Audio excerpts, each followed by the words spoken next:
Concept, ये एक mathematical concept है जो कि गारंटी करता है कि भाई इंसान कितना भी खेल ले, लेकिन आखिरी में ना जीत कसीनो वालों की होगी, मतलब सबसे ज्यादा पैसा उन्हीं के पास ही आएगा। तो लॉन्ग रन में जीता कसीनो ही है। और मूवीज में भी आपने सुना होगा, जैसे कि जेम्स बॉन्ड हो गई या और कोई भी गैम्बलिंग की मूवी हो गई, उसमें ये बोलते हैं कि भाई हाउस ऑलवेज विंस। तो गेम्स को इस तरीके से डिजाइन किया जाता है कि कसिनोज को बिल्ट इन एडवांटेज मिले, मतलब कि भाई आप खेल रहे हो पर जीतेगा आखिरी में कसिनो ही, जो कि गेम के हिसाब से देखे तो 5% से लेके 40% तक होता है। जिसका मतलब कि अगर कोई $100 लगा रहा है तो कसिनो वाले $5.26 से लेके $40 तक तो जीतेगा ही जीतेगा। तो भाई कसिनो लक के ऊपर नहीं जीतता, ये सिंपल मैथ्स फॉलो करते हैं भाई। लेकिन लास वेगास में सिर्फ कसिनोज ही नहीं है, इसको सिन सिटी पापों का शहर इसलिए भी कहा जाता है क्योंकि यहाँ पे दुनिया के सबसे ज्यादा जबरदस्त और सबसे ज्यादा पॉपुलर स्ट्रिप क्लब्स भी हैं। भाई एक ऐसा शहर है जहाँ पे ओपनली और लीगली अडल्ट एंटरटेनमेंट चल रही है।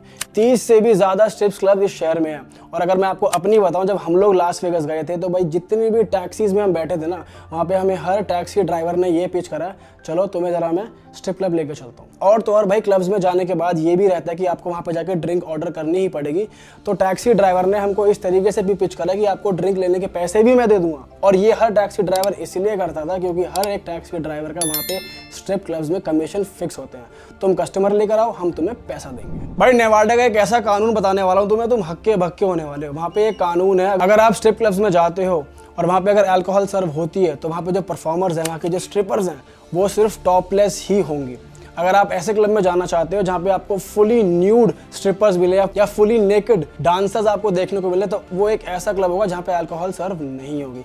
तो इसीलिए भाई वहाँ पे ज्यादातर टॉपलेस स्ट्रिप क्लब्स ही हैं। लेकिन भाई एक एक्सेप्शन है, एक क्लब है जिसका नाम है पैलमिनो क्लब, जो नॉर्थ ऑफ लास वेगास में है। इस क्लब में ये रूल लागू होने से पहले इनको लाइसेंस मिल गया था कि आप अल्कोहल भी सर्व कर सकते हो और यहाँ पे स्ट्रिपर्स न्यूड डांस भी कर सकती है। और भाई मैं तुम्हें बता दूं, वेगस का सफायर जेंटलमैन क्लब है जो कि दुनिया का सबसे बड़ा स्ट्रिप क्लब है। और सिर्फ वेगस का ही ये पिछले 8 सालों से नंबर 1 स्ट्रिप क्लब बनता आ रहा है।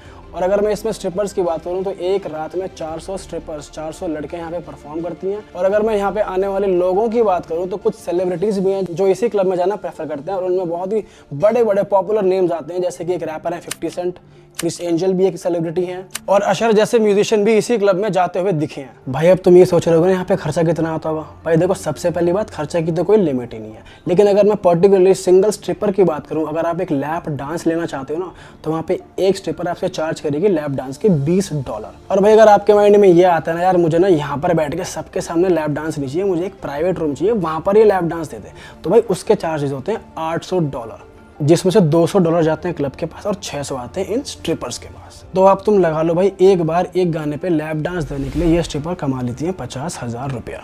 भाई ये मैंने तुम्हें पर्टिकुलरली सफायर क्लब के बारे में बताया। अलग अलग स्ट्रिप क्लब्स के अलग अलग रेट्स हैं, लेकिन यहाँ पर ये रेट है। और अगर मैं आपको स्ट्रिप क्लब्स के नाम बताऊं जो लास वेगास में है, तो सबसे ज्यादा फेमस स्ट्रिप क्लब है स्पीयरमिंट राइनो। लिटिल डार्लिंग्स भी एक स्ट्रिप क्लब है जो लास वेगास में है। भाई वेगास के ज्यादातर स्ट्रिप क्लब्स की अगर मैं एंट्री की बात करूं तो एंट्री फीस यहाँ पे है $20 से $50। और हर क्लब में नो टच पॉलिसी चलती है, मतलब आप स्ट्रिपर्स को टच नहीं कर सकते। और अगर आपका खून ज्यादा ही कुछ गर्म है तो भैया आप पकड़े जाओगे और आपको बाउंसर्स तुरंत।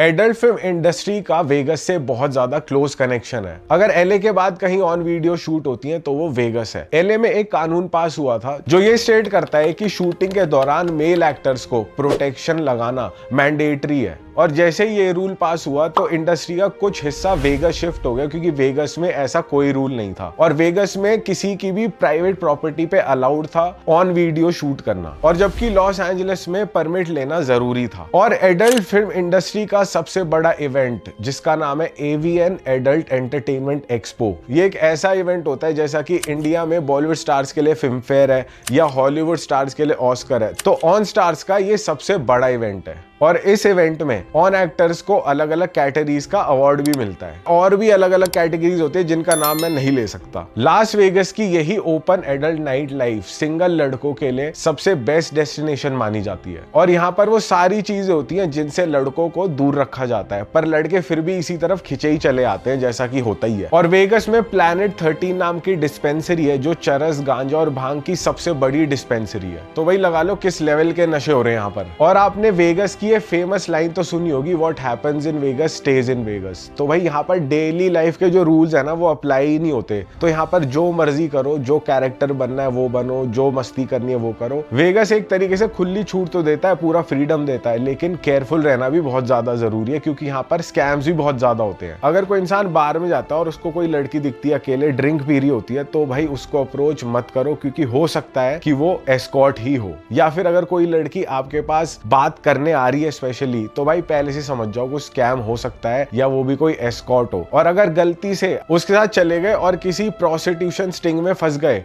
तो भाई जेल तक हो सकती है, क्योंकि क्लार्क काउंटी जहां पर लास वेगस है वहां पर प्रोस्टिट्यूशन पूरी तरह से इलीगल है। ये एक्टिविटी अलाउड ही नहीं है वहां पर। तो मस्ती के साथ साथ आसपास क्या हो रहा है इसका ध्यान रखना बहुत ज्यादा जरूरी है। भाई ऐसा नहीं है कि पूरे वेगस में सिर्फ कैसीनोज और स्ट्रिप क्लब्स ही हैं। वहाँ के नाइट क्लब्स और वहाँ की पार्टीज इतनी क्रेजी है ना कि मैं आपको क्या बताऊं। वेगस में one of the best night clubs of the world है। और सिर्फ नाइट क्लब्स ही नहीं भाई, वेगस में पूरे टाइम पार्टी चलती रहती है। कहीं पूल पार्टी चल रही है, कहीं क्लब पार्टी चल रही है, कहीं कोई पार्टी चल रही है, कहीं फोम पार्टी चल रही है। कुछ ना कुछ हमेशा चलता ही रहता है। और वहाँ पे आपको आपके फेवरेट सेलिब्रिटीज इतनी आसानी से देखने को मिल सकते हैं ना। जैसे यहाँ पे अगर कोई इंटरनेशनल डीजे आता है तो कितनी भीड़ होती है, कितने बैरिकेड्स होते हैं, कितने महंगे पासेस होते हैं। लेकिन ऐसा वहाँ पर बिल्कुल नहीं है। वहाँ पे भाई नॉर्मल नाइट क्लब्स में भी बड़े से बड़े सेलिब्रिटीज आकर प्ले कर रहे होते हैं। इसे कहते हैं वेगस रेजिडेंसी। इसमें क्या होता है भाई, वेगस के जो बड़े बड़े होटल्स हैं, उनके जो बड़े बड़े क्लब्स हैं, वो सीधी पार्टनरशिप कर लेते हैं आर्टिस्ट के साथ। नंबर ऑफ शोज बुक कर लेते हैं, उनके एक पर्टिकुलर डे बुक कर लेते हैं कि इस दिन आप हमारे क्लब में ही बजाओगे। तो ऐसे बड़े से बड़े सेलिब्रिटीज आपको वहां के क्लब्स में